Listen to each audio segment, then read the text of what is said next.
వచ్చిన మీ అందరికీ ప్రభువైన యేసుక్రీస్తు నామములో నా వందనాలు. చిన్న ప్రార్థన చేసుకుందాం. పరలోకమందున్న మా కన్న తండ్రి, మీకు వందనాలు. చిన్నవారమని మేము మీకోసం బ్రతకాలని మాకు ఇచ్చిన మంచి ఆయుష్ ఆరోగ్యాన్ని బట్టి మీకే వందనాలు తండ్రి. ఈరోజు నేను మీ మాటలు చెప్పబోతుండగా నాకు సమయోచితమైన జ్ఞానాన్ని, వివేచనని మాకు దయచేయమని వేడుకుంటూ ఈ ప్రార్థన యేసుక్రీస్తు నామములో అడిగి వేడుకుంటున్నాను మా కన్న తండ్రి. ఆమేన్.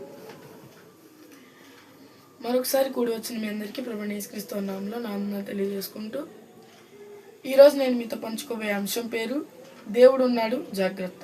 మరొకసారి అండి, దేవుడు ఉన్నాడు జాగ్రత్త. ప్రియమైన దేవుని వర్లారా, ఈ ప్రకృతి పుట్టడానికి గల కారణం ఏదండి? మరొకసారి, ఈ ప్రకృతి పుట్టడానికి గల కారణం ఏది? నేను చెప్తాను. ఈ ప్రకృతి పుట్టడానికి గల కారణం దేవుని వాక్యం. రెండవదిగా, ఈ భూమి మీద మనుష్యులు పుట్టడానికి గల కారణం ఎవరు? ఈ భూమి మీద మనుష్యులు పుట్టడానికి గల కారణం ఎవరు? ఈ భూమి మీద మనుషులు పుట్టి బ్రతకడానికి గల కారణం దేవుడేనండి. మరి దేవుడు తన కొరకు బ్రతుకుతావని, తన ప్రేమ నీకు తెలియాలని ఎంతో కష్టపడి పనిచేసి ఈ సృష్టిని మన కోసం చేసి ప్రతిరోజు విశ్వాన్ని నడిపిస్తున్నాడండి దేవుడు. మరి దేవుడు మన కోసం ఎంత చేసి, ఇంత కష్టపడి, ఇంత శ్రమ పడితే దేవుడు లేడు అని అనడం నేరం కదండి.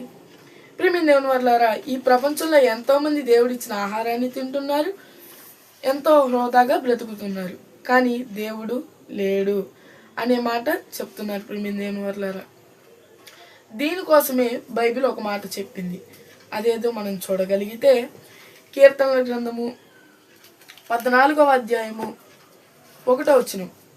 మరొకసారి అండి, కీర్తనల గ్రంథము 14వ అధ్యాయం 1వ వచనం. ఇక్కడ దేవుడు ఏమని అంటున్నాడో మనం చూడగలిగితే, దేవుడు లేడని బుద్ధిహీనులు తమ హృదయములో అనుకొందురు. ఇక్కడ దేవుడు ఏమంటున్నాడండి? దేవుడు లేడు అని మాట్లాడిన వారు బుద్ధిహీనులు అని అంటున్నారు. తర్వాత మనం చదవగలిగితే, వారు చెడిపోయిన వారు అసహ్య కార్యములు చేయుదురు. చూసారా ప్రియమైన దేవులారా, దేవుడు లేడు అనేవారు బుద్ధిహీనులు, వారు చెడిపోయిన వారు అసహ్య కార్యములు చేయుదురు. ప్రియమైన దేవులారా, ఇక్కడ ఈ భూమి మీద మనం ఒకటి అర్థం చేసుకోవాలి. ఎవరైతే దేవుడు లేడు అని ఎవడైతే అంటున్నాడో వాడు చెడిపోయిన వాడు అని అర్థం. రెండవదిగా, సృష్టిని చేసిన సృష్టికర్తనే మరచి సృష్టిని పూజిస్తున్నాడు అంటే వాని మతి భ్రమించిందని అర్థం చేసుకోవాలి మనం. ప్రియమైన దేవుని వర్లారా, ఈ సృష్టి అనేది దేవుడు కాదు. మరి సృష్టి అనేది ఒక అద్భుతం. ఈ సృష్టిని చేసి సృష్టి వెనుక ఉండి నడిపిస్తున్నది ఎవరో తెలుసా? దేవుడేనండి. ప్రియమైన దేవుని వర్లారా, మనం ఈరోజు దేవుని కోసం బ్రతకక మన పనులు మనం చూసుకుంటున్నాం. ప్రియమైన దేవుని వర్లారా, మరి దేవునికి బాధ వేస్తుంది కదండి. దేవుడు ఎన్నో మంచి ఆహారం ఇచ్చి మనం ఈరోజు బ్రతుకుతున్నాము అంటే కారణం కూడా దేవుడేనండి. మరి ఈ సృష్టిని చూసైనా మనం నేర్చుకోవాలి కదండి.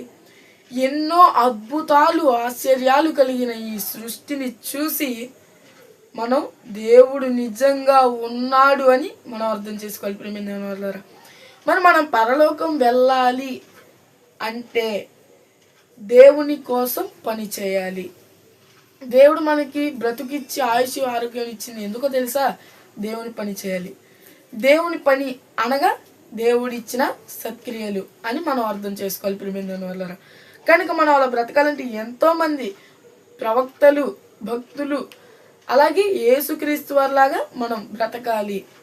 ప్రియమైన దేవుని వర్లారా, కానీ కొంతమంది దేవుడు లేడు అనే మూర్ఖులు ఉన్నారు. కనుక మన సృష్టిని చూసి దేవుడు ఉన్నాడని నమ్మాలి. ఇది చేతగాని కొంతమంది దేవుడు లేడని కానీ బైబిల్ తప్పని కానీ మాట్లాడే హక్కు వారికి లేదు. అని తెలియజేస్తూ ఈ నా మాటలు ముగిస్తున్నాను. అందరికీ వందనాలు.